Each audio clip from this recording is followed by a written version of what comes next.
নমস্কাৰ সকলোকে পুনৰবাৰ টিকে মাইণ্ডৰ অন্য এটা ৰাতিপুৱাৰ ধামাকাদাৰ খবৰলৈ স্বাগতম জনাইছো।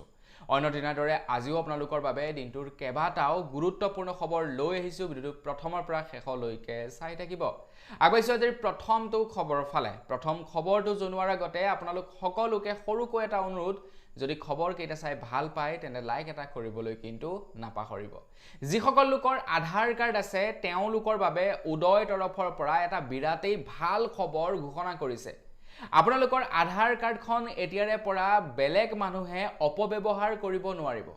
আপোনাৰ আধাৰ কাৰ্ড ব্যৱহাৰ কৰি অন্য ব্যক্তিয়ে এতিয়াৰে পৰা লোন ল'ব নোৱাৰিব।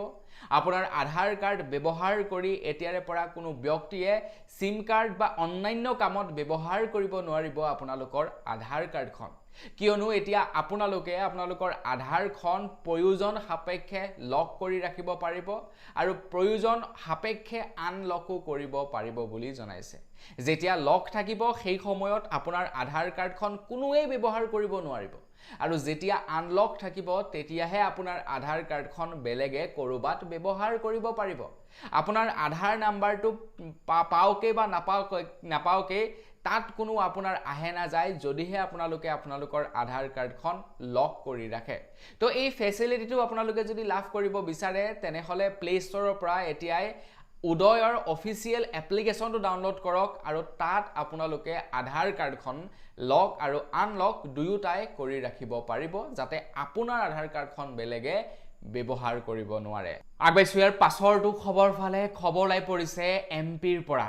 এমপিত লাগু কৰা হ'ল ইউচিচি বিল। ইউচিচি বিল লাগু কৰাৰ পাছতেই এতিয়া এমপিৰ ল'ৰা ছোৱালীসকলৰ কাৰণে এটা বিৰাটেই ডাঙৰ খবৰ ওলাই পৰিছে।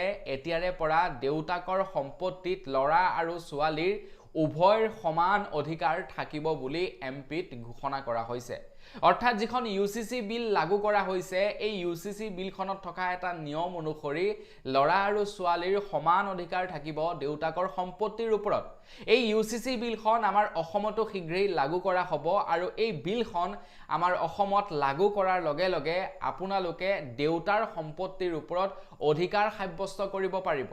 বৰ্তমান সময়ত কেৱল ল'ৰাৰহে দেউতাকৰ সম্পত্তিৰ ওপৰত অধিকাৰ থাকে, ছোৱালীয়ে দেউতাকৰ সম্পত্তিৰ ওপৰত অধিকাৰ সাব্যস্ত নকৰে বিয়া হৈ যোৱাৰ পাছত।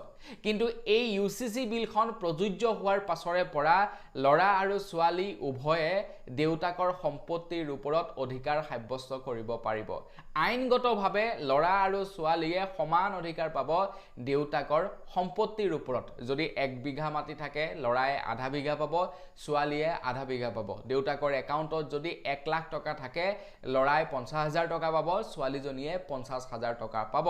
কিন্তু অসমত এই ইউচিচি বিলখন প্ৰযোজ্য হ'ব লাগিব, তাৰ পাছতহে এই নিয়মটো লাগু কৰা হ'ব।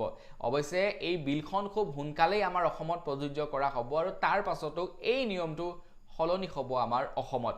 তো এই নিয়মটো অসমত প্ৰযোজ্য হ'লে ভাল হ'ব নে বেয়া হ'ব আপোনালোকে কি ভাবে কমেন্ট সেকশনত জনাই থৈ যাব। আগবাইছো ইয়াৰ পাছৰটো খবৰ ফালে। ইয়াৰ পাছৰ খবৰটো ওলাই পৰিছে ৱেষ্ট বেংগলৰ পৰা। ৱেষ্ট বেংগলত এতিয়া বাংলা ভাষাটো মেণ্ডটৰী হ'ব। অফিচ কাছাৰীৰ পৰা আৰম্ভ কৰি বিদ্যালয় পৰ্যন্ত বাংলা ভাষা এতিয়া মেণ্ডটৰী কৰিব 1 ছেপ্টেম্বৰ তাৰিখৰ পৰা। 1 ছেপ্টেম্বৰৰ পৰা এতিয়া অফিচিয়েল লেংগুৱেজ হ'ব বাংলা ৱেষ্ট বেংগলত।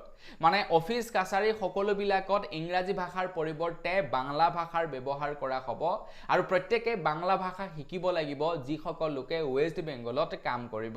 মুঠৰ ওপৰত ৱেষ্ট বেংগলত কাম কৰিবলৈ গ'লে বা ৱেষ্ট বেংগলৰ অফিচ কাছাৰীসমূহত এতিয়া বাংলা ভাষাটোহে চলিব। বাংলাৰ পৰিৱৰ্তে হিন্দী নতুবা ইংলিছ এই দুটা ভাষা নচলিব।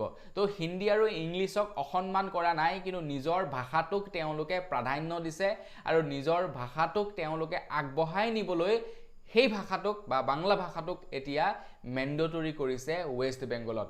তো আমাৰ অসমতো মোৰ মতে আমাৰ অসমীয়া ভাষাটো মেণ্ডটৰী কৰি দিব লাগে। অফিচ কাছাৰীৰ পৰা আৰম্ভ কৰি সকলোৱে অসমীয়া ভাষা শিকিবও লাগিব আৰু অফিচ কাছাৰীত কেৱল অসমীয়া ভাষাই চলিব ইংলিছৰ পৰিৱৰ্তে। কেনে হ'ব কমেন্ট সেকশনত জনাই থৈ যাব। আগবাইছো ইয়াৰ পাছৰটো খবৰ ফালে। আমাৰ ভাৰতবৰ্ষৰ সংবিধানৰ পৰা এতিয়া অবৈধ সন্তান শব্দটো প্ৰায় নাইকিয়া হৈ পৰিব। অবৈধ সন্তান শব্দটো এতিয়া একেবাৰে বিলুপ্ত হৈ পৰিব। এতিয়া অবৈধ সন্তান বুলি ক'লে আমি কোনবিলাকক বুজি পাওঁ? যি সন্তানৰ প্ৰকৃত দেউতাক নাথাকে, যি সন্তানৰ মাকে দেউতাক কোন সেই সম্পৰ্কত স্বীকৃতি দিব নোৱাৰে, বা যি সন্তান বিয়া নোহোৱাৰ পূৰ্বেই জন্ম হয় সেই সন্তানক আমি অবৈধ সন্তান বুলি জানো, বা আমাৰ সমাজত সেইটোৱেই প্ৰচলিত হৈ আছে। কিন্তু এতিয়াৰে পৰা অবৈধ সন্তান শব্দটো নাথাকিব।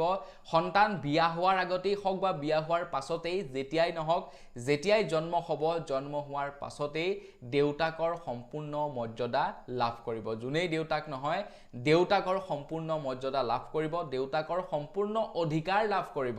মানে এটা বৈধ সন্তানে যিমানবিলাক অধিকাৰ লাভ কৰে দেউতাকৰ পৰা, গোটেইবিলাক অধিকাৰেই অবৈধ সন্তানটোৱেও লাভ কৰিব। সা সম্পত্তিৰ পৰা আৰম্ভ কৰি, দেউতাকৰ উপাধিৰ পৰা আৰম্ভ কৰি, দেউতাকৰ মৰ্যাদাৰ পৰা আৰম্ভ কৰি, দেউতাকৰ নামৰ পৰা আৰম্ভ কৰি সকলোবিলাক অধিকাৰেই এতিয়া লাভ কৰিব। সেয়া বিয়া হোৱাৰ আগতেই জন্ম হওক বা বিয়া হোৱাৰ পাছতেই জন্ম নহওক কিয়। আগবাইছোঁ ইয়াৰ পাছৰটো খবৰ ফালে। ইয়াৰ পাছৰ খবৰটো ওলাই পৰিছে তিনিচুকীয়াৰ পৰা। তিনিচুকীয়াত আগন্তুক 30 দিনৰ কাৰণে গাহৰি মাংস বিক্ৰী কৰাটো সম্পূৰ্ণৰূপে নিষিদ্ধ কৰা হৈছে। কাৰণ বৰ্তমান সময়ত আফ্ৰিকান সোৱাইন ফিভাৰে দেখা দিছে গাহৰিৰ দেহত, যাৰ বাবে নেকি গাহৰি মাংস খোৱা আৰু গাহৰি মাংস বিক্ৰী কৰা সম্পূৰ্ণৰূপে নিষিদ্ধ কৰিছে তিনিচুকীয়া ডিষ্ট্ৰিক্টত। এতিয়া তিনিচুকীয়া ডিষ্ট্ৰিক্টলৈ বাহিৰৰ গাহৰি আহিবও নোৱাৰিব, তিনিচুকীয়াৰ পৰা গাহৰি বেলেগলৈ ছাপ্লাইও দিব নোৱাৰিব, তিনিচুকীয়াৰ মানুহে গাহৰি কাটি তিনিচুকীয়াত গাহৰি খাবও নোৱাৰিব। যেতিয়ালৈকে আফ্ৰিকান সোৱাইন ফিভাৰ আঁতৰি নাযায় তেতিয়া পৰ্যন্ত এই নিয়মটো প্ৰযোজ্য কৰা হ'ব। মানে আগন্তুক 30 দিনৰ কাৰণে প্ৰযোজ্য কৰিছে। যদি আফ্ৰিকান সোৱাইন ফিভাৰ নাযায় তেনেহ'লে এই 30 দিন আৰু বৃদ্ধি কৰি দিয়া হ'ব। আগবাইছোঁ ইয়াৰ পাছৰটো খবৰ ফালে। ইয়াৰ পাছৰ খবৰটো ওলাই পৰিছে অযোধ্যাৰ ৰাম মন্দিৰৰ পৰা। অযোধ্যাৰ ৰাম মন্দিৰৰ পৰা দক্ষিণা চুৰ হ'ল। ভক্তসকলে অযোধ্যাৰ ৰাম মন্দিৰৰ দানপাত্ৰত যি পইচা আগবঢ়ায় সেই পইচাসমূহ চুৰ কৰিছিলে তাতে কাম কৰি থকা বিষয়ববীয়াসকলে। অযোধ্যাৰ ৰাম মন্দিৰত কাম কৰা পূজাৰীসকল বা অন্যান্য কামত নিয়োজিত থকা ব্যক্তিসকলে অযোধ্যাৰ ৰাম মন্দিৰৰ পৰা কোটি কোটি টকাৰ সৰলুকি কৰি পেলালে। এতিয়া অযোধ্যাৰ ৰাম মন্দিৰৰ পুৰণি যিখন কমিটি আছিলে, পুৰণি কমিটিখন সলনি কৰিলে আৰু তাৰ লগতে এতিয়া অযোধ্যাৰ ৰাম মন্দিৰৰ পইচা কাউণ্টিঙৰ কাৰণে দায়িত্ব অৰ্পণ কৰা ষ্টেট বেংকে অধিক কটকটীয়া নিৰাপত্তা গঢ়ি তুলিছে বুলি খবৰ ওলাই পৰিছে। মানে ৰাম মন্দিৰত দৈনিক লাখৰ ঘৰত টকা আহে আৰু সেই টকাসমূহ আগতে গন্তি কৰিছিলে ষ্টেট বেংকে, আৰু ষ্টেট বেংকে কিছু তেওঁলোকে মানে কটকটীয়া নিৰাপত্তা কৰা নাছিলে, যাৰ বাবে নেকি পইচা চুৰ হ'বলৈ পালে। আৰু ষ্টেট বেংকে এতিয়া কৈছে যে কঠোৰতকৈ কঠোৰ নীতি প্ৰযোজ্য কৰিব, অধিক চিকিউৰিটি বৃদ্ধি কৰিব পইচা কাউণ্টিঙৰ সময়ত। মানে কোটিৰ ঘৰত পইচা আহে, দৈনিক কোটিৰ ঘৰত পইচা আহে ৰাম মন্দিৰত। গতিকে সেই পইচা কাউণ্টিং কৰিবৰ কাৰণেও ষ্টেট বেংকক দায়িত্ব দিয়া হৈছে। ইমানেই পইচা আহে আৰু তাৰ পৰা 500 টকীয়া এটা বাণ্ডল মাৰি দিয়ে, 200 টকীয়া এটা বাণ্ডল মাৰি দিয়ে, গমেই নাপায়। তো তাত কাম কৰা পণ্ডিতসকলে মানে হেভি বিল্ডিং বনাইছে, ল'ৰা ছোৱালীক বাহিৰত পঢ়াইছে, হেভি বেংক বেলেঞ্চ গোটাইছে, আৰু তাৰ পাছতে গোটেইবিলাক যেতিয়া ফাদিল হ'ল এতিয়া গোটেই পৰিচালনা কমিটিটোকে চেঞ্জ কৰি দিয়া হৈছে। আগবাইছোঁ ইয়াৰ পাছৰটো খবৰ ফালে। এইখিনিতে ভাৰত পেট্ৰলিয়ামৰ তৰফৰ পৰা সকলো LPG ব্যৱহাৰকাৰীকে এটা অনুৰোধ জনাইছে যে আপোনালোকে প্ৰত্যেক 5 বছৰৰ মূৰে মূৰে আপোনালোকৰ LPGত ব্যৱহাৰ কৰি থকা সা সৰঞ্জামবিলাক সলনি কৰক।